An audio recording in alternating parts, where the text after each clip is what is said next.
ជាតិនៅដែររសជាតិដល់ដែរមាននេះខំដែរញ៉ាំលក់ដល់ដែរ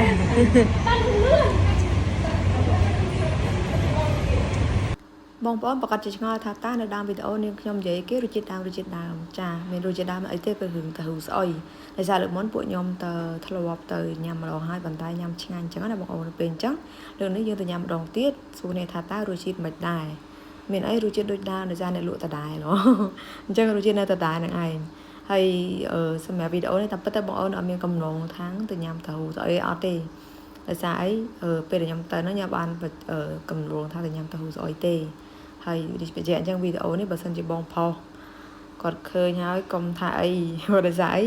ពីអ្នកចាយអត់មានគោលបំណងថាទៅញ៉ាំទេថាទៅទិញតំណាប់ផ្លែឈើទុកញ៉ាំអីចឹងណាប៉ុន្តែជាស្ដាយជីកាត់តាមហាងគេលក់ហ្នឹងវាក្លិនឈ្ងុយឈ្ងប់ពេកអញ្ចឹងទៅទ្រាំគាត់បាន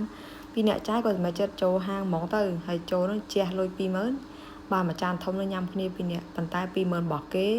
ញ៉ាំអត់ចង់អស់ណាបងអូនអ្វីសំខាន់ទៅហូរបានច្រើនហើយតើហូរគាត់បំពងឡើងស្រួយហើយញ៉ាំអត់ល្វីងអត់មានក្លិនស្អុយគឺអត់ទេគឺឆ្ងាញ់ហើយទំពាំងរបស់គាត់គឺខ្ចីទៀត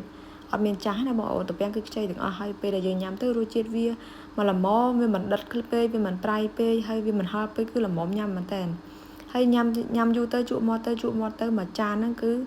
ម៉ាត់ហ្មងម៉ាត់ពីអ្នកបងស្រីខ្ញុំគឺម៉ាត់ហ្មងអត់មានឲ្យសល់ទេហើយញ៉ាំម្ដងនិយាយគ្នាម្ដងតែសំខាន់ពេលផុសវីដេអូហ្នឹងប្រកាសជាបងប្រុសឃើញដែរអញ្ចឹងបើឃើញហើយសុំទោសផងបងអើយទៅនៅអត់មានកំគោម្ដងថាទៅចោលបងឯងក្បត់បងឯងហូបអីក្បត់អីអត់ទេតែសារអត់មានកំណងដែរទេចឹងក៏សម្រាប់ចូលញ៉ាំទៅប៉ុន្តែគាត់ថាពេលចូលញ៉ាំហើយថតបន្តិចបន្តួចទៅកុំឲ្យថាំងទៅក្រៅញ៉ាំអីអត់បានប្រាប់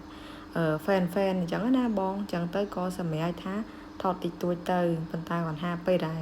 មុននឹងទៅនឹងរវល់ដែរពងថតរូបអញ្ចឹងណាបងអូនតែពងថតចាយគាត់បបួលទៅគាត់ថា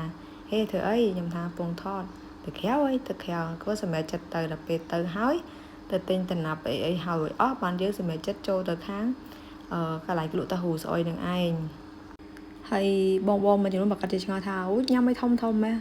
បងអើយតាមពិតតាហ៊ូគេកាត់ម្ដុំធំនឹងឯងបើសិនយើងញ៉ាំម្ដុំពាក់កណ្ដាលវាអត់សូវឆ្ងាញ់ទេបងតែយើងដាក់ម្ដុំពេញមាត់ចឹងទៅវាញ៉ាំហើយវាឆ្ងាញ់ទីមួយដោយសារអីតាហ៊ូគេបំពងស្រួយយើងដាក់ទៅពីក្រឹបទៅ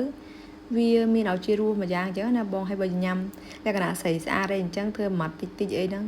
ញ៉ាំដូចអត់សូវឆ្ងាញ់ទេបងអីមើលតែបើដាក់មួយម៉ាត់ធំអីចឹងដឹងថាឆ្ងាញ់ហ្មងបើអត់ជឿបងមើលតែមាត់ខ្ញុំទៅដឹងហើយដាក់ពេញមួយបឹបមកមានឲ្យសល់អីអត់ទេគឺដាក់ម៉ណែនដោយសារអីទៅហ៊ូស្អុយវាត្រូវការស្រួយហើយគេកាត់ទាំងធំល្មមញ៉ាំអញ្ចឹងណាអញ្ចឹងបើសិនញ៉ាំតិចបែបស្រីស្អាតវាអត់សូវឆ្ងាញ់ដែរទេ